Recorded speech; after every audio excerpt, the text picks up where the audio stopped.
يا مساء الخير على احلى متابعين لقناتي فرن الابداع. النهارده هقدم لكم الستيك المشوي. حلو قوي وما بياخدش معانا وقت خالص، طعم في تسويته وكمان لذيذ خالص. تقدري تقدميه على سفرتك وهيشرفك اكيد. ما تنسوش تعملوا لايك وسبسكرايب ويلا بينا على المقادير.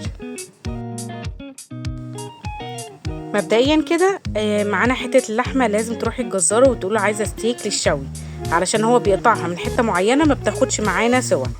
بالنسبه للخضار اللي هنحطه، معايا بصلتين متوسطين، معايا طماطمتين، ومعايا قرنين من الفلفل اللي هو القرنقوطي مش الحامي.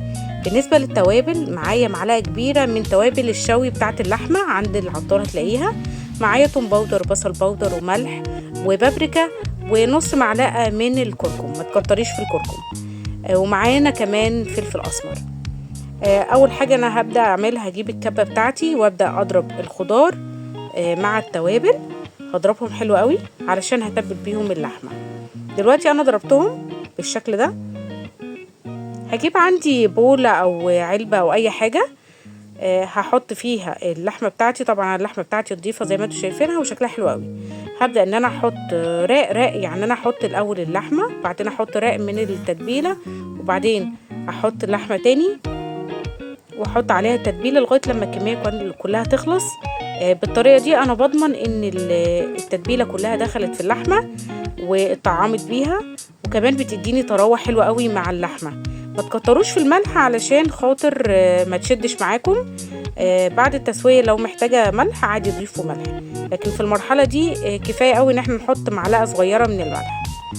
هبدا ان انا اخلص كل الكميه بنفس الطريقه وهقلبها من فوق ومن تحت، يعني هضمن ان انا خدت اللحمه مني كل التتبيله اللي عندي. انا عامله كيلو، انت ممكن تعملي اقل من كده براحتك، وبرده الخضار حسب ما انت شايفه. انا بالنسبه لي دي كده حلوه قوي الكميه على الكيلو. انت لو محتاجه اقل او اكتر زودي براحتك الخضار والتتبيله براحتك خالص.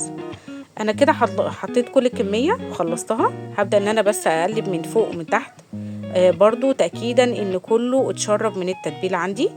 هبدا ان انا اغطيها واحطها في التلاجة لتاني يوم. لو انت ما عندكيش وقت ممكن ساعتين كفايه قوي. غطيها وحطيها في التلاجة ساعتين، وبعد كده هنبدا على طول نشوي. لكن انا بالنسبه لي كان عندي وقت، فانا خليتها لتاني يوم وكانت النتيجه رائعه بجد. انا دلوقتي حطيت الفحم، ولازم الفحم زي ما انتم شايفين انه يصفى خالص، بس هو الهواء عندي كان جامد فكان مشعل شويه نار، بس هيهدى دلوقتي. بعد كده هبدا احط عندي الستيك وهبدا اسويه على نار هاديه، يعني هفضل اقلب فيه يمين وشمال لغايه لما يستوي عندي بنار هاديه. خلي بالكم بس عشان الفحم بيبقى بيطلع بخار او دخان كتير، فالناس اللي عندها حساسية او مناخيرها بتوجعها ممكن تلبسوا كمامة او حاجة، لان فعلا بتطلع دخانة كتير وده بيبقى ناتج للشوي. دلوقتي انا شويت الكمية كلها.